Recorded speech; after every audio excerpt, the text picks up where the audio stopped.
श्रावण मास महोत्सव और श्रावण मास की कथा। श्रावण मास का महीना बड़ा ही पवित्र होता है। उपासना, व्रत वैकल्य, पूजा, इससे पूरा महीना उत्साह भरा होता है।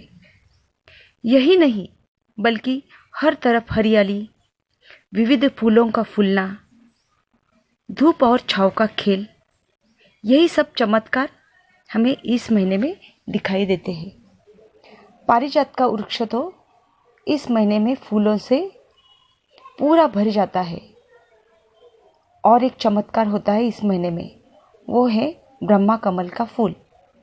वो इसी महीने में फूलता है, जिसकी खुशबू स्वर्ग की खुशबू जैसी होती है। जो भी इसकी खुशबू लेते हैं वो मालामाल हो जाते हैं।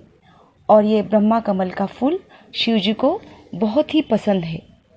इसीलिए लोग साल भर इस पेड़ की रक्षा करते हैं, उनके घर में, उनके घर के बाहर लगाते हैं और श्रावण माह का वो इंतज़ार करते हैं। इस मास में सोमवार का बड़ा महत्व है। शादीशुदा पुरुष इन्होंने साथ मिलकर अगर शिव जी की पूजा की तो शिव जी प्रसन्न होते, उनकी जोड़ी कायम बनी रहती है। और कोई व्यक्ति भी शिव जी के मंदिर में जाकर बड़े ही प्यार से, बड़े ही भक्तिभाव से शिव जी को जल का अभिषेक चढ़ाते हैं।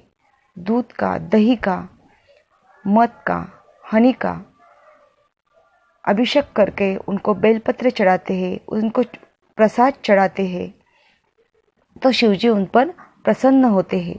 उनकी हर कोई मनोकामना पूरी करने के लिए उनको आशीर्वाद देते हैं। इससे माइंड पावर बढ़ जाता है।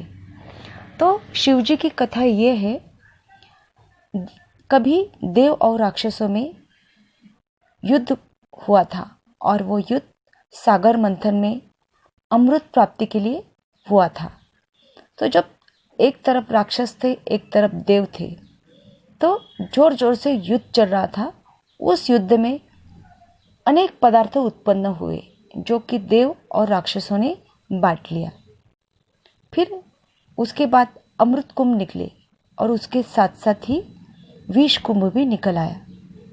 तो अमृत कुंभ देव और राक्षसों को दोनों को भी चाहिए था, मगर विष कुंभ कोई लेने के लिए तैयार नहीं था। इस बीच में विष कुंभ से बड़ी भयंकर ज्वाला निकलने लगी और वो ज्वाला समस्त ब्रह्मांड को जलाने लगी। समस्त ब्रह्मांड बहुत डर गया। तो सब ने शिव जी की प्रार्थना की कि आप ही हल निकाल लो इससे और अपने समस्त ब्रह्मांड को, सृष्टि को बचाओ। तब शिव जी तो भोलेनाथ है, बड़े ही भोले और दयालु है। तब उन्होंने सारी सृष्टि को बचाने के हेतु वो विष कुंभ का विष प्राशन किया। तब से शिवजी का कंठ और शरीर नीला हो गया।